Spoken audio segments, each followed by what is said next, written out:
हे दोस्तों, एक बूढ़ी माँ रहती है जिसके बेटे को किसी तो रीजन की वजह से पुलिस उठा के लेके चले जाती है, जेल में डाल देती है ना। देखो बात ये होती है ना कि ये किसान परिवार होता है और बूढ़ी माँ का जो पति होता है उनकी डेथ हो चुकी रहती है। बूढ़ी माँ अकेले जी रही होती है। अभी तक ऐसा था कि जब पति था तब वो खेती करते थे, वो लोग अनाज उगाते थे, खाते थे और जीते थे। उनके पति की डेथ के बाद उनका जो बेटा था वो ये सारे काम करता था। लेकिन अब बेटे के भी जेल में चले जाने के बाद क्या होता है कि बूढ़ी माँ बहुत अकेले हो जाती है और वो कुछ कर नहीं पाती है। बूढ़ी माँ बहुत ज्यादा परेशान रहती है। उनको लगता है कि यार मेरे बूढ़े बदन में अब तो कोई ताकत बची नहीं है, मैं कैसे खेती करूंगी, कैसा अनाज उगाऊंगी और खाऊंगी। इन्हीं तकलीफों से परेशान होकर वो अपने बेटे को एक खत लिखती है। वो बोलती है बेटा इस साल क्या होगा, तू जेल में चले गया है, मैं भी यहाँ पे अकेली हूँ, मुझे नहीं समझ में आ रहा कि मुझे इस साल खाना भी कैसे मिलेगा, मुझे शायद यहाँ वहाँ भीख मांगनी पड़ेगी या क्या करना पड़ेगा, मुझे नहीं पता। तू अपना ख्याल रख, मैं उम्मीद करती हूँ तू जल्दी वापस आ जाएगा ना। ये खत भेजने के एक दो दिन बाद ही क्या होता है कि अचानक है ना पुलिस का एक बड़ा सा फोर्स उनके वहां पे आता है, उनके खेत में जाके खुदाई करना चालू कर देता है। यहाँ वहाँ हर जगह वो लोग बहुत जगह खुदाई करते हैं और फिर शाम में थक हार के सब वापस चले जाते हैं। बूढ़ी माँ को समझ में नहीं आ रहा होता कि हो रहा क्या है, चल रहा क्या है। तो वो क्या करती है कि वो जाती है जेल में और अपने बेटे से बात करती है।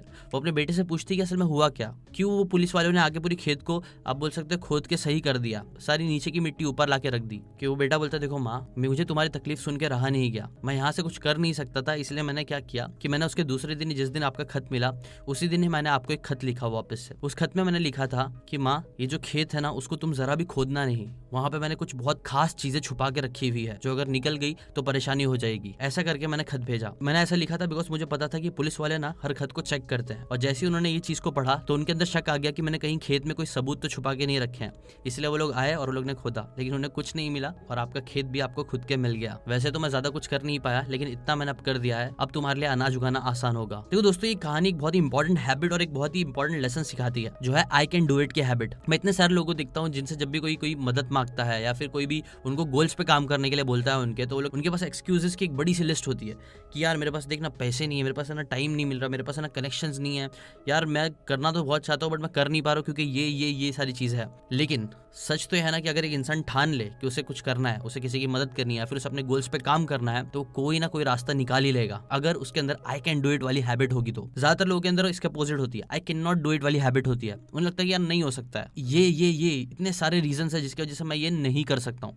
लेकिन अगर आपको लाइफ में आगे बढ़ना है, आई कैन डू इट वाली मेंटालिटी अपने दिमाग के अंदर डालनी होगी ना। ये था वो पहला लेसन जो मैंने 30 days change your habits change your life इस बुक से सीखी है। ऐसी आपको मैं और बहुत सारी हैबिट्स बताने वाला हूँ इस वीडियो में, लेकिन उससे पहले अगर आपने सब्सक्राइब करके बेल आइकन नहीं दबाया तो वो प्लीज दबा दीजिए, ऐसी बुक की बातें फ्री में सीखते रहने के लिए। ना आते हैं सेकंड हैबिट पे जो आपके अंदर होनी चाहिए अपनी जिंदगी को चेंज करने के लिए। ना ये देखो एक ट्रू स्टोरी है। अरुणिमा सिन्हा नाम की लड़की होती है ना, उन्होंने गोल्ड का एक चेन पहना होता है और वो ट्रेन से सफर कर रही होती है। तभी वहां पे उन्हें कुछ बदमाश मिल जाते हैं, चोर मिल जाते हैं, जो लोग उनके सोने का चेन उनसे छीन लेते हैं और उन्हें ट्रेन से फेंक देते हैं, जिसके बाद वो वहां से गिर जाती है और उन्हें बहुत ज्यादा चोट लग जाती है। जब लोग उन्हें देखते हैं तो फौरन उन्हें हॉस्पिटल लेके जाते हैं, बट क्योंकि एक्सीडेंट का जोर इतना ज्यादा होता है उसकी वजह से उनकी टांग नहीं रहती है, वो अपाहिज हो जाती है। ना ये चीज किसी भी नॉर्मल इंसान के लिए भी बहुत ज्यादा बड़ी बात होती है क्योंकि जिंदगी इससे पूरी चेंज हो जाएगी। लेकिन अरुणिमा सिन्हा के लिए ये चीज और बहुत ज्यादा खराब होती है। पता है क्यों? क्योंकि अरुणिमा है ना एक वॉलीबॉल चैंपियन होती है, एक स्पोर्ट्स प्लेयर होती है, जिन्होंने वॉलीबॉल में चैंपियनशिप भी जीती होती है ना। ये हादसे के बाद कोई भी इंसान निराश हो सकता था और इनका तो निराश होना, जिंदगी से हार मान लेना बहुत ही ज्यादा आसान था,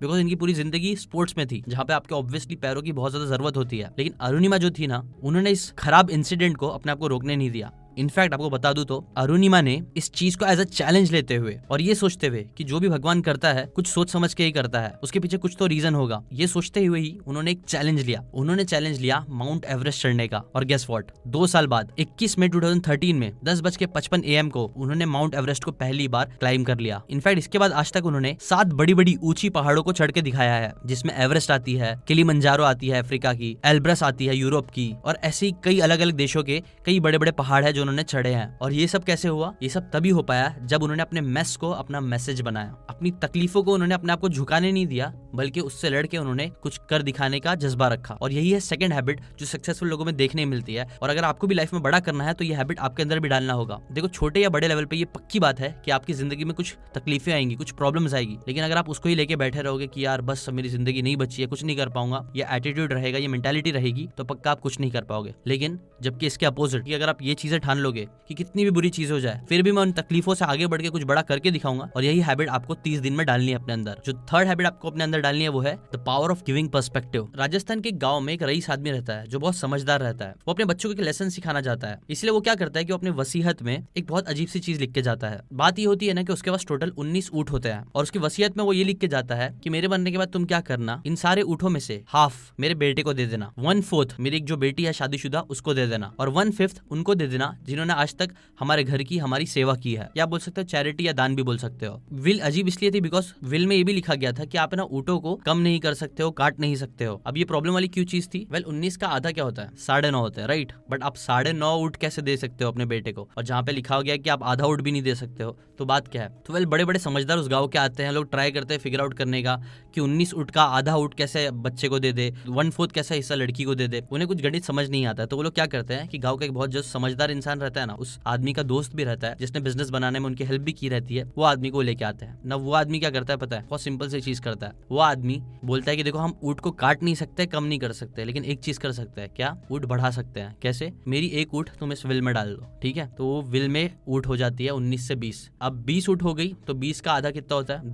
10 ऊँट चले जाती है लड़के को, उसका फिर 1/4 हिस्सा करना है लड़की को। 1/4 कितना होता है? 5 होता है बेसिकली। 5 ऊँट चली जाती है उनकी बेटी को। 1/5 कितना होता है 20 का? 1/5 होता है 4 ऊँट वो लोग उनको दे देते हैं जिन्होंने उनकी सेवा की होती है, चैरिटी दे देते हैं, और बचती है एक ऊँट। वो एक ऊँट वापिस से वो आदमी अपने पास ले लेता है और चले जाता है और सारा मसला हल हो जाता है ना। यहाँ पे लेसन क्या है? तो यहाँ पे लेसन है ना, वो आदमी यही सिखाना चाहता था कि कई बार जो गिविंग का पर्सपेक्टिव होता है ना, वो बहुत अच्छा होता है। लोगों को लगता है कि अगर मैं किसी को कुछ दे दूंगा तो मेरा कम हो जाएगा, लेकिन कई बार जिंदगी में ना जब आप किसी को कुछ देते हो ना तो उससे कम नहीं होता है, बल्कि चीजें ज्यादा हो जाती है। जैसे कि वो इंसान ने अपनी एक ऊँट दिया जो उसको वापस तो मिल गई, लेकिन फिर उसका नाम भी हुआ, उसकी बहुत इज्जत भी हुई, लोगों ने उसकी समझदारी को अप्रिशिएट किया और उस आदमी का बहुत ज्यादा नाम हुआ। और यही चीज होती है कई बार जब आप जिंदगी में एक ऐसी हैबिट बनाओगे, गिविंग एटीट्यूड वाली हैबिट बनाओगे ना, तो ये चीज आपकी जिंदगी से कुछ कम नहीं करेगी, बल्कि आपकी जिंदगी में बहुत सारी चीजें ऐड करेगी। इसलिए ये थर्ड हैबिट को भी अपनी जिंदगी में जरूर डालो।